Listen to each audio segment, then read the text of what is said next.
You're watching Citizens Network Gambia. We are at the Paradise Suites Hotel, where we've just witnessed the unveiling of the Gambia's new coach, Northern Irish-born Jonathan McKinstry, who is tasked to steer the affairs of the senior Scorpions for the next 2 years. And his first task will be in a couple of days against Seychelles and cause Gabon. With me, gentlemen in the sports industry, Seth Tijan is here with me. Lamin Del Fadera is not new to CNG, and we have the famous and most talked about newlywed, I will say, in advance to you, KB Sonko. Gentlemen, welcome to the short podcast where we want to talk about the Gambia's new coach. We are taking a new step. I will start with you, Sheikh Tijan. We've been waiting for this for months, and finally here we are, just few days before the Gambia takes on two very important games against Seychelles and against Gabon. Both games will be played away. How important is this signing ceremony and the caliber of coach that we have acquired after knowing that 90 have applied? Yes, thank you very much, Babukar, for this opportunity, and we're wishing you all the best of luck in this platform. Well, starting with Jonathan McKinstry, I think his profile, his young age, is very impressive and very promising. If you look at the world of football, it is young coaches that are doing remarkably well for all teams. You look at Mikel Arteta of Arsenal, you look at Xabi Alonso, Bayer Leverkusen. Recently, Bayern Munich would be acquiring the services of Vincent Kompany. So young coaches are more dynamic, are more open to change, and then they are more in line with, of course, new tactics of coaching and all. I'm not throwing shades to, of course, older coaches, but young coaches are very, very much doing the job everywhere you go to in the world. So to have Jonathan McKinstry, who have a very good track record, because if you look at all his past 3 jobs, he has improved the winning percentage of the teams that he has coached. So it's a very fitting profile to Gambia, because with all due respect to, of course, the other applicants, I think we need somebody that fits our profile, somebody that fits our budget, and somebody that is willing to improve with us. He has never been to the African Cup of Nations.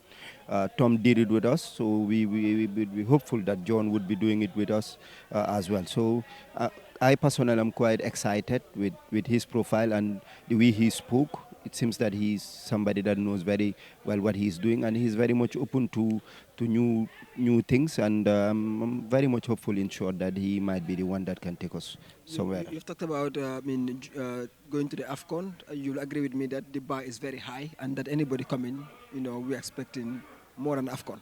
That's minimum requirement. Going to the AFCON is minimum requirement. With everything that we can say about Tom, he has taken us to the AFCON back to back.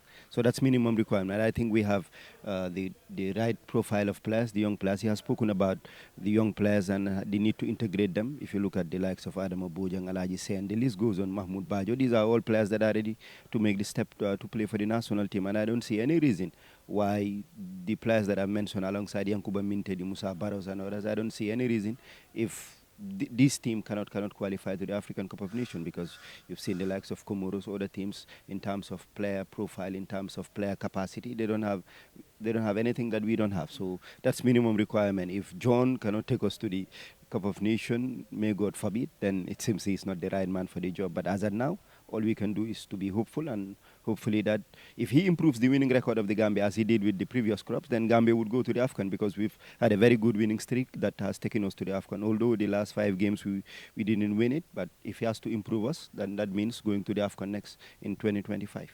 KB, he came with a slogan, forward. He said forward, and everybody should move forward and attack forward. That's a new slogan that we are looking forward to. Can one conclude by saying then he's an attacking coach? Well, actually, I think what he meant by forward is, already like my colleague Sheikh Tijan said, we have played 2 AFCON finals already. We participated in 2 AFCON in 2021 and in 2023. So, he will be gig in that standard. The minimum requirement for any Gambian coach or any coach who will coach the Gambian national team is to qualify the Gambia to the national to any AFCON, especially now that the expanded AFCON to 24 teams. So that, in fact, winning 2 matches in a group, already you are 50% guaranteed that you'll make it at least either as the runners-up in a group or the third best in a group to qualify. So this forward, for me, what I understand from him is, is not actually a slogan, but everybody should come together and let's move forward, move our football forward through the footballers, through the federation, the ministry, the journalists, the general public. Everybody should come together to move the football forward. I think we are capable of doing that. And like say just highlighted, I think one thing I like about Jonathan is, or Johnny, some people like to call him, his knowledge about Gambian players, especially the younger ones who just graduated, from our league, making it in some Scandinavian league and in some top leagues in Europe. That is something commendable, and that's something like any other Gambian will be proud of. Any other Gambian will see a coach who will have a greater knowledge of our Gambian players, because it's going to help him in terms of selection. We complain of the previous coach, his predecessor, Tom Senfet, hardly had some difficult time in integrating our past under 20s to the senior national team. You count a minimum of them who made it to the senior national team, despite having some fantastic tournament, either at the regional tournament at WAFU, or even at the at AFCON youth under 20. But let's hope and see that he is somebody who already has an experience in that. He has coached, at least Uganda in the Sikafa Cup, and in the Chan Cup too, he had some experience. He worked with teams like Sierra Leone. At least 50% of their players sometimes are from the National League. So let's hope for the better. My take home would be I will be in the Gambia to watch some few league games. This was never the case with our former coach. How important is this to have our national team coach watching the national league? Of course, we know we are struggling with grounds and stuff, but at least to watch few games so that us. Yeah, according to the TOR he has, if you have some glimpse of it, you will understand that his first task is to make sure that he qualifies the Gambia to the 2025 AFCON in Morocco. And the second one too will be make sure that he assemble a very good team that will be ready to compete, for the 2025 AFCON and again in the near future. And again too, in every 4 quarter he has to be in the Gambia to deal with our coaches, and as well as to have stands also watching our league, because Gambia, like he said, is different from other countries. In other countries, even in Senegal, our neighboring countries, most of their talented youth players, French descent, or from Belgium or other countries. But of recent, most of our top players, if you look at the national team of the Gambia, you realize that 90% of the players playing, are born in the Gambia, started playing their football careers in the Gambia. So coming back to the league will also give him a gist, will give him a first-time experience with some of our players who will break through the junior national team, or who sometimes even jump the chance to play in the junior national team to go to some countries in the Scandinavia to develop their football, or sometimes, like in the case of Aram Bojang, in the top 5 leagues in the French league. Then important, of course, we saw coach coming alone to the Gambia. Chances of maintaining the backroom staff that was under Tom, it's very likely, but we understand Tibo will be coming as assistant. Are you saying the coach maintaining the entire backroom staff, or there will be some changes going forward?